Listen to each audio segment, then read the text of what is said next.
Para panggamot ninyo? Nakaya siya ng 6 na pirasong gamot sa Ano po yung sinter. 6 na pirasong gamot na binigay?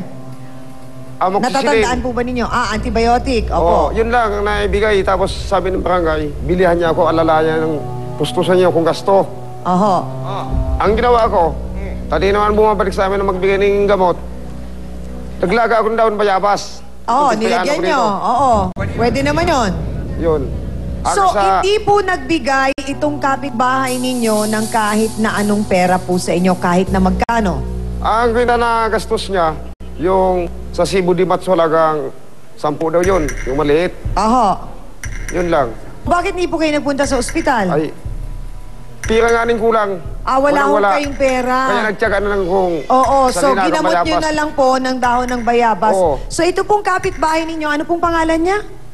Si Nilda. Aling Nilda. Wala po talagang naitulong sa inyo. Ito lang ang naano dahil yung asawa niya, sabi, pag sahod, bibigyan ako ng panggamot. Oho. Wala naman. Pero gaano po katotoo na pag-alaman namin sa aming research na hinabol nyo daw po siyang may dala kayong kutsilyo? Bakit Wala. po? Nasabihan ko na siyang, sinasabi mo nga, baka putulang ng tainga. Yan lang. Hindi po ninyo siya sinugod? Hindi. Hindi po ba sila parang nakakaramdam na naiistorbo nyo sila dahil kapag kayo'y nakakainom, nalalasing kayo, medyo kayo ay nag-iingay? Siya pa nga rin dapat mag-isturbo. Bakit? Sa kapitbahay namin. Bakit po? Alas 3 na madaling araw, papatunog na ng sa loob ng bahay radyo. Hindi Oo. malakas. Oo. Hindi. Walang birthday.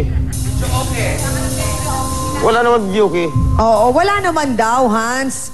Baka naman daw talagang nakikinig lang sa'yo sa 92.3. Meron ba gusto magtanong sa puti?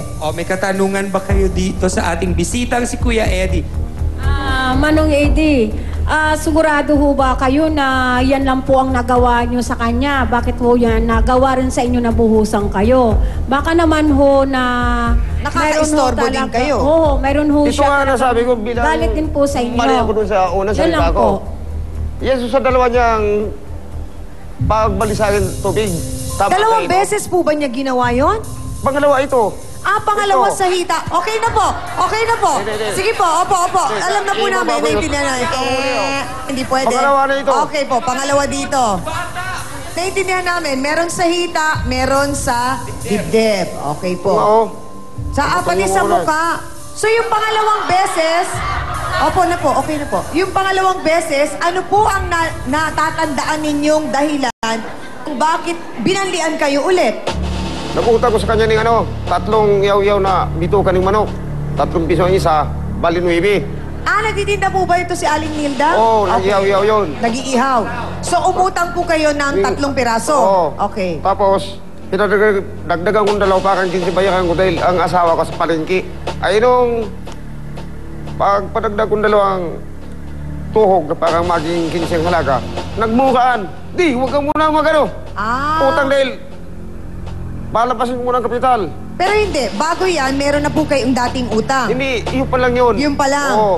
So, bakit man taga niya ng ugali mo? Akala mo din kung babayadan ng makuha ko mamayang hapon? Dahil Oo. ang asawa ko sa palengke ay biglang na-high blood. Buhos ang tubig dyan. Sige, bakit nang buhos ka? Sumabi sa akin, suri na lang.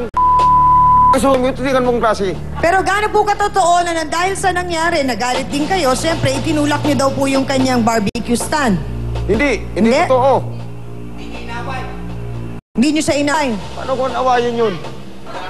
Naku mga kapatid, siguro patawagin na po natin ang sinasabing kapitbahay ni Kuya Eddie na di umano nagbanli sa kanya ng mainit na tubig na hindi lang isa kundi 2 beses. Narito po ang kanyang kapitbahay na si Aling Nilda Lobriano. Pasok!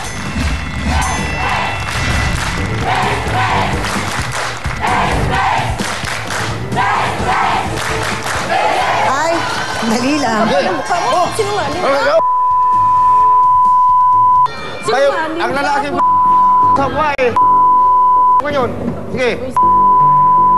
Po, Mang Ako Eddie. na yan nasaktan mo, tapos dadagdagan mo. Bakit mo ako sumugod sa bahay na may dala ka ng kutsilyo? Noong gabi na yon, Dinalhan mo ako ng kutsilyo, saksakin mo sana ako. Buti napigilan ka ng asawa ko. Diretsa Ay, ang naku, tanong, Aling Nilda, bakit po ninyo binuhusan ng kumukulong tubig si Mang Eddie? Ganito. Sabi niya ng gabi, di ba, nagdala siya ng kutsilyo sa akin. Aha. Pagka umaga, bakala ko inayos na siya ng kapatid niya na tanod. Hindi pala. Nung 5 balik-balik niya ng umaga sa akin, sabi na yung ngipin niya, nagaganyan-ganyan, nagsasigang mata. Kuhaan kita ng tainga, pugulan kita ng liig. Sinabi yun? Oo, sinabi niya. Pagkatapos. Ang detalye po ng kwento ni Ate Nilda, masasaksihan natin dito lamang po sa nag-iisang talakserye, ang Face to Face. Diyan lang kayo.